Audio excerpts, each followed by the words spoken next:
किरण, Amrish studio तीनों मिलकर के इस गर्भ की रक्षा करेंगे। क्यों? क्योंकि ये आने वाला जो निर्माण है, आने वाला जो ये नया जीव है, ये आगे सृष्टि का निर्माण करेगा, एक समुन्नत राष्ट्र हमको देगा, जिस राष्ट्र की अपेक्षा परम पूज्य गुरुदेव ने की। ये दूसरा संस्कार था। तीसरा संस्कार 7वें महीने में सीमांतोन्नयन होता है गर्भ के अंदर,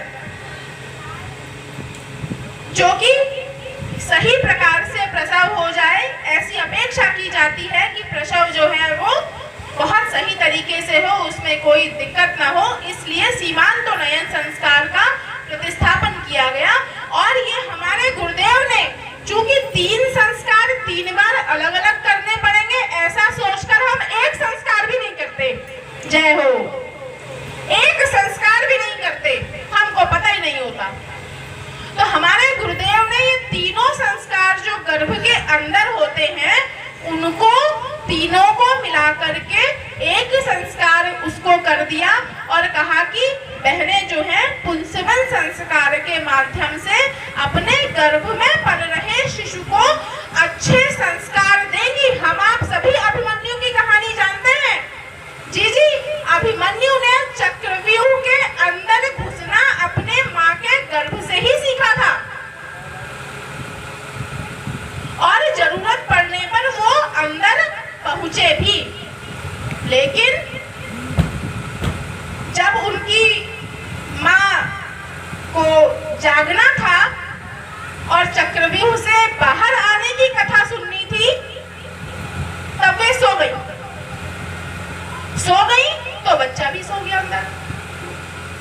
बच्चा भी सो गया तो वो चक्रव्यूह के अंदर जाने का रास्ता तो जान गया, लेकिन बाहर निकलने का रास्ता नहीं सीख पाया। क्यों? क्योंकि माँ सो गई।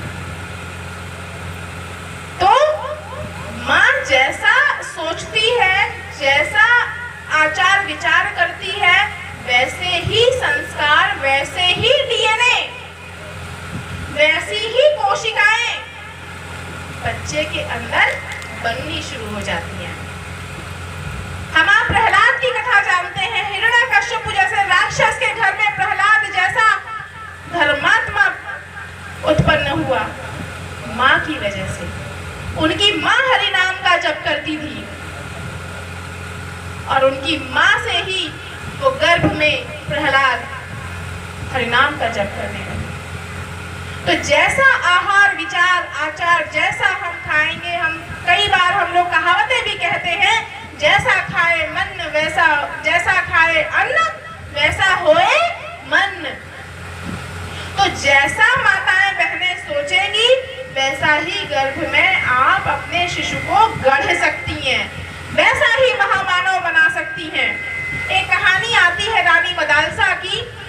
रानी मदालसा बहुत बड़े चक्रवर्ती सम्राट की पत्नी थी और उनके 3 पुत्र हुए। तो तीनों पुत्र माता ने सन्यासी बना दिए, धर्मात्मा बना दिए, और वे सन्यासी होकर के अपना राजपाट छोड़ करके वन को चले गए, सन्यासी हो गए। अब राजा, चूंकि इतने चक्रवर्ती सम्राट की वो पत्नी थी, राजा बड़े चिंतित हुए, उनके पति बहुत चिंतित हुए कि रानी, आपने 3 पुत्र मेरे हुए और तीनों को आपने धर्मात्मा बना दिया, इतना बड़ा राजपाट ये कौन संभालेगा? रानी बोली, राजा आप ये चिंता करते हैं कि आपका राजपाट कौन संभालेगा?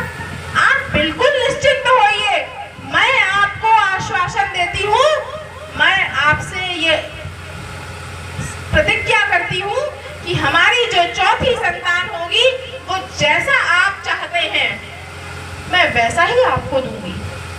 और यकीन जानिए, जब वो फिर गर्भ से हुई तो उन्होंने अपने पूरे राज दरबार को, या जहाँ भी वो जाती थी, वहाँ उन्होंने अपना वातावरण योद्धाओं वाला बनाया।